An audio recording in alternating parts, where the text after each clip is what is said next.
What's up, y'all? It's me, it's your boy Asmongold, and today we're going to do a real talk video. It's just going to be me and you, and we're going to be talking about Nintendo's new revenue sharing program that they've got here on YouTube. And a lot of you guys probably don't know what that is. You don't make YouTube videos, so I'm going to tell you guys what it is, why I'm doing a video about it, and why it's so important you guys know about this. Now, let's say you're a YouTube partner and you're making a video about Super Mario World, alright? You get on Yoshi, you're hopping and popping all over the place, you're eating Goombas, you're collecting coins, you put the video up on YouTube, you get a copyright notice from Nintendo, and they say, listen, the only people that be collecting coins from this in real life is us, because we're taking 100% of your ad revenue, and you ain't getting a damn thing. That's crazy, right? It's draconian. And so, all right, they're going to make a new program. This is an affiliate, a partnership program. And this affiliate program is the same type of affiliate program that you have with the government, and it's facilitated by the IRS. But I guess calling it a tax wouldn't really be as PR friendly, would it? So now, instead of getting the full amount of revenue that you get from any other game developer, if you're making games about them, you get 30 or 40% less revenue, and Nintendo takes the revenue. So like, you buy the Super Nintendo, you buy the Mario cartridge, and then you also have to pay them to promote their content. And it's crazy. It's like, obviously I know this is a two-way street, and I do want to talk about and dispel some myths here about like fair use, transformative content, and everything else in between.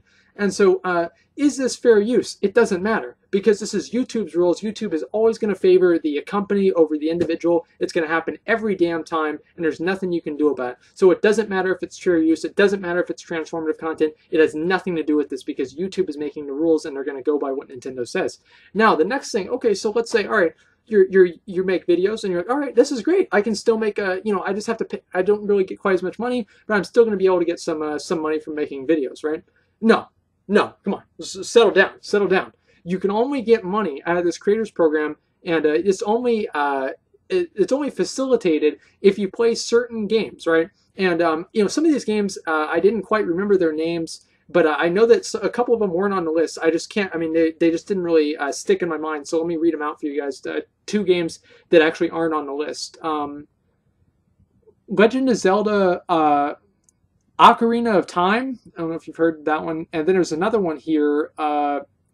Super Smash Brothers. I don't know. I mean, what is that? I guess it must be. Oh, that's right. It's the most popular fighting game in the entire genre that people have tournaments for, and people still play Super Smash Bros. Melee. Like, if I go into my GameCube, I click the open button. I don't even have to know what's in the GameCube. Okay, I already know Super Smash Bros. Melee. I think I have 2 copies, so I can have one in my Wii and one in my GameCube at the same time.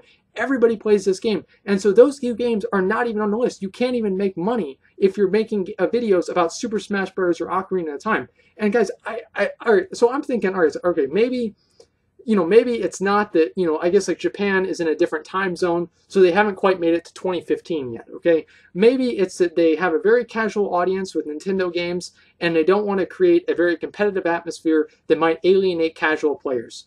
Maybe that's what it is. Maybe that is, but it's probably not. Okay, that's just my idea. But I don't know. I mean, because a lot of Nintendo users and people who buy Nintendo products are younger kids. It's like, your parents, they don't want you to be killing hookers till you get into middle school and in Grand Theft Auto. So you're just playing Mario for now. And so there are a lot of kids that are going to be missing out on this, because a lot of the people who make YouTube videos, it's like their job for making YouTube videos. And so, like, if you've got like 1 million subscribers, and I'll tell you guys something, younger kids are treating like, I'm trying to think of a way to put this, like online, like content, like on-demand content, like YouTube videos, everything else like that. They put that over, and it's more important, than traditional media. And I'll give you guys an example of this. It's a YouTube channel, and it's called what was it? I think I wrote it down here, EvanTube HD, and it's this kid. He's like 8 or 9 years old. And he's like the host of this show, and what he does is he opens up toys, right? And he's got over 1.3 million subscribers. Like, that is ridiculous. And so how many little kids are out there, or I guess maybe they might have their... Sorry, again, I drank a lot before I did this video, and apparently it's not working. Anyway, how many kids are watching this one kid open up toys? And so if you have like a toy that you want to promote, if you give it to, like, have these people, with this kid or whatever, open up this toy, you can potentially like advertised to over 1 million people, over 1 million people. And another thing is that YouTube kind of like, you learned this in marketing class, if you've ever taken a marketing class, probably even in high school, that the strongest form of marketing is word of mouth. Like somebody else, like, your boy comes over, he's like, yo, listen, I got this really cool game, Super Smash Brothers, I would show you on the internet, but nobody makes videos of it because you don't get any money from it. But let's say that happens, and you take a look at this game, you think it's fun, and your buddy says it's fun. That is the strongest form of marketing, and YouTube kind of transcends that gap between traditional media and this word of mouth. And so people treat a lot of YouTube recommendations and people who create videos on YouTube as word of mouth. And so this is very, very strong. And I'm going to tell you guys an example of myself doing the exact same thing. But first thing is, I want to tell you guys how other companies deal with this. Like, I think Riot Games is who makes League of Legends, and I'm pretty sure they actually pay people, or they have like an amount of money. Like, I have no idea really, and so I'm probably just a fucking idiot, and I have no idea what I'm talking about. But hopefully I have kind of an idea. They actually somehow facilitate and pay out money to people who are actually the professional players. And on top of that, let's just look at Blizzard, because I make a lot of World of Warcraft videos. Blizzard actually gave the alpha keys out to a lot of streamers and YouTube creators before the game actually went even into beta. Like, they were the first people to get the alpha for Warlords of Draenor were streamers and beta players, or not beta players, and YouTubers. And the reason for that is because they wanted those people to advertise that game to their audiences. And it's like, that is super, super, super important. And so, that is probably one of the main reasons why, the Warcraft subscriptions went up like 2 or 3 million subscriptions because of Warlords of Draenor, because they facilitated that, and they understand, like Blizzard and these other companies like Activision and EA, they understand how valuable, having these people out there basically doing free advertising for you for your stuff, and Nintendo wants you to pay them to do advertising. It's ridiculous. And so honestly, I'm gonna tell you guys, something else is that I really don't think that Nintendo's gonna really make that much money off of this. And so that's what I said before, is I don't really know what is the logic behind this. Why is this happening? I don't know. And so I honestly, I'm really just speechless about that. It's very surprising to me that it's happening, and I hope that they kind of realize that, and that's why I'm kind of putting my voice out there so you guys know what's going on. And maybe you guys might not know, but after you watch the video, now you know.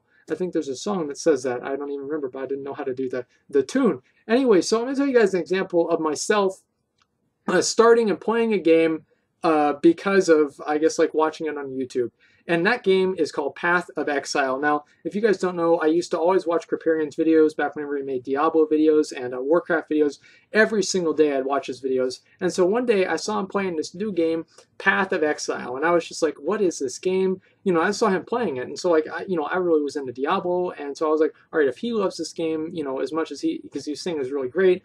And so not only did the developers allow him to stream this game in closed beta, they actually went in and talked to him on like Skype and talked to the people on his stream and facilitated making this happen. And so because of that, Grinding Gear Games, the people who own, who created Path of Exile, Grinding Gear Games, they have $10 from me. I put $10 in their pocket because Kripparrian was making videos about that game. If he wasn't making videos about it, I would have never heard about it, and that would have been it, right? But they understood that, and they were able to use that to their advantage. And I don't understand why Nintendo isn't doing the same thing. It's crazy. It's like I spent two weeks, man, listening to Frank Ocean playing what was it, Path of Exile every single day. Like, there was like a beta weekend. I logged 54 hours in one weekend. Like, man, I was into that game. I loved it. I was even gonna I bought extra slots in my bank. Like, it was actually more than $10. And so they got all that money. And the reason for that is that I learned from that because of some guy that I have similar interest to, because I'm watching, what he's playing, and he's doing kind of the same thing that I am.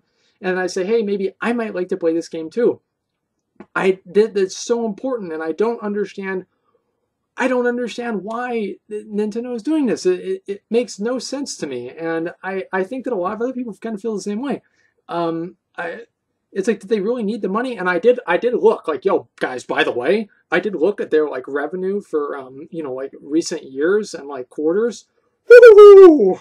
Maybe they do. But, I mean, I don't really think this is the best way to go about it. And honestly, guys, it's real disappointing because Look, let me tell you guys something. I love to give Nintendo. I love to give Nintendo money. Nintendo is probably one of my favorite game developer companies, and I've honestly like the reason I was talking about this is I was going to do a video. Like me and some of my boys, we sit down and we play the new Super Mario World, and I just record us playing it for like a video to show you guys just for something for fun. And like guys, I mean, people might think, oh, I'm just a Nintendo hater. This is my wallet, okay? This is my wallet. It's a Nintendo wallet. All right, I'm a grown-ass man. I've still got my Nintendo wallet, all right? I love Nintendo, and it's a real disappointment for me. It is a real disappointment because if I ever did want to make a Super Mario World video, I wouldn't be collecting any coins in real life, and it's a real disappointment. I hope that they change their mind, and I hope that you guys feel the same way that I do. Again, this is not really a legal discussion. I think that even if it went to a court, they would probably still win. This is more of a why are you doing this discussion, and I just don't really think that it's very beneficial. So anyway, guys, before I make this video too long, hopefully you learned something, hopefully you enjoyed, and that's pretty much all I've got. Thanks for watching, and like, comment, subscribe.